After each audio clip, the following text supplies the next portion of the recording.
Setiap kali panggung politik kehilangan lakon utama, selalu ada yang rela berdiri di sudut gelap, berseru sekencang-kencangnya hanya demi secuil perhatian. Dan kali ini, Roy Suryo kembali memainkan perannya, bukan sebagai penyelamat, melainkan sebagai pengasong fitnah.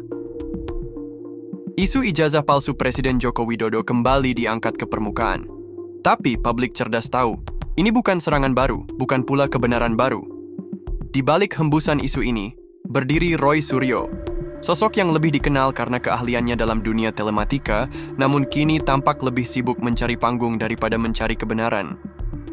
Dengan membawakan istilah teknis seperti error level analysis (ELA), Roy berusaha membangun kesan ilmiah pada tuduhan kosongnya.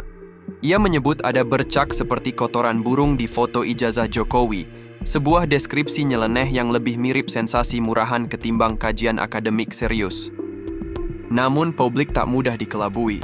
Roy Suryo, yang selama ini menggantungkan hidup dari keahliannya di bidang analisis digital, justru dinilai memanfaatkan polemik ini sebagai jalan pintas untuk kembali menjadi sorotan.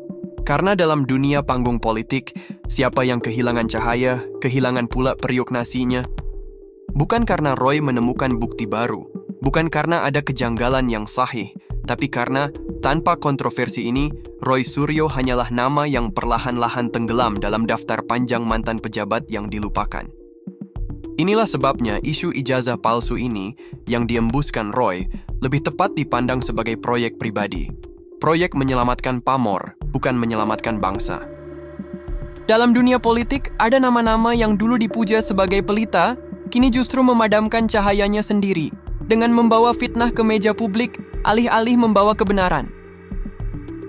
Setelah Roy Suryo berteriak di panggung digital, datanglah Amin Rais, tokoh senior reformasi, dengan nada yang lebih keras, menyeret Universitas Gadjah Mada, alma mater Presiden Joko Widodo, ke dalam pusaran tuduhan liar.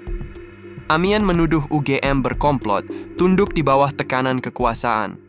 Ia menuntut agar Presiden Jokowi menunjukkan ijazah asli di hadapan publik, seolah-olah institusi pendidikan ternama negeri ini dapat begitu saja diperintah untuk memalsukan sejarah. Tuduhan ini sungguh menggelikan jika disandingkan dengan fakta yang berbicara. UGM telah secara resmi dan berulang kali menegaskan, Joko Widodo adalah alumnus sah Fakultas Kehutanan UGM, lulus tahun 1985, dengan proses administrasi yang tercatat rapi dan diakui dalam sistem nasional. Lebih dari sekadar dokumen, kehadiran Jokowi di dunia nyata membuktikan segalanya. Aktivitas perkuliahan, rekam jejak akademik, hingga sidang skripsi, semuanya terang benderang. Tapi dalam dunia penuh dendam politik, kebenaran seringkali kalah oleh hasrat untuk menjatuhkan. Amin Rais, yang dulu dikenal sebagai penggerak perubahan, kini justru terlihat lebih sibuk menggiring opini, menyeret nama ulama dan institusi terhormat demi menutupi kekosongan argumennya. Mereka yang menyeret-nyeret nama ulama dalam narasi ijazah palsu ini hanyalah menambah luka pada nurani bangsa, memperlihatkan betapa kebenaran telah dikorbankan di altar kepentingan politik pribadi. Ketika fitnah telah melampaui batas kesabaran, diam bukan lagi pilihan, dan kini Presiden Joko Widodo membalas bukan dengan cacian, tetapi dengan ketegasan hukum. Cukup sudah. Setelah bertahun-tahun difitnah dengan narasi ijazah palsu ini, Presiden Joko Widodo akhirnya mengambil langkah tegas. Tak lagi sekadar membiarkan isu bergulir liar, beliau kini menempuh jalur hukum untuk meluruskan fitnah yang dipelintir demi kepentingan politik. Melalui kuasa hukum resminya, Ari Yusuf Amir, Presiden Jokowi melaporkan penyebar hoaks ke Bareskrim Mabes Polri. Bukan sekadar gertakan, laporan ini membawa bukti otentik, termasuk pencatatan resmi akademik dari Universitas Gadjah Mada, pernyataan kampus, serta pengakuan para dosen dan alumni seangkatan. Inilah kekuatan dari fakta. Ijazah ini bukan hanya selembar kertas.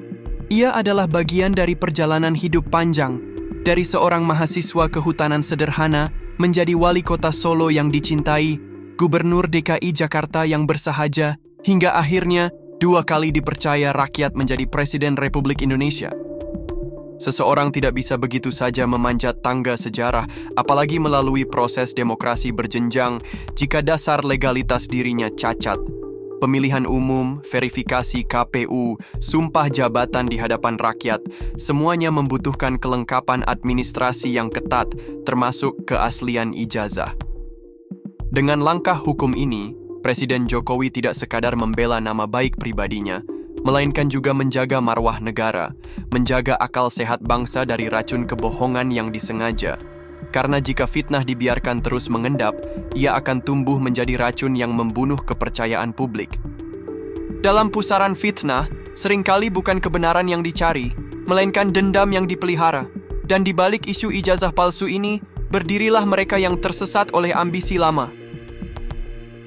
Siapa sebenarnya yang menebar narasi ijazah palsu ini? Bukan rakyat biasa, bukan ilmuwan netral, tapi para pemain lama siapa yang kecewa, terlempar dari pusaran kekuasaan, lalu mencoba bangkit bukan dengan karya, melainkan dengan membakar kebencian. Ada Roy Suryo, mantan menteri yang kehilangan pijakan setelah masa kejayaannya berakhir. Ada Amin Rais, tokoh reformasi yang kini lebih sering tampil sebagai penyebar kecurigaan daripada pembawa harapan. Mereka dan yang sejalan dengannya membawa nama-nama ulama dalam narasi busuk ini seolah ingin memberi bobot moral pada tuduhan yang sebenarnya kosong. Namun publik tidak buta. Mereka tahu penyelipan nama-nama suci hanyalah upaya mempermanis racun agar tampak layak ditelan dendam politik ini bukan lahir kemarin. Sejak Jokowi, sosok sederhana dari Solo, berhasil meretas jalan ke istana tanpa berasal dari elit politik lama, luka lama itu tergores dalam. Bagi sebagian pihak, keberhasilan Jokowi adalah tamparan, bukti bahwa rakyat bisa memilih di luar garis keturunan kekuasaan.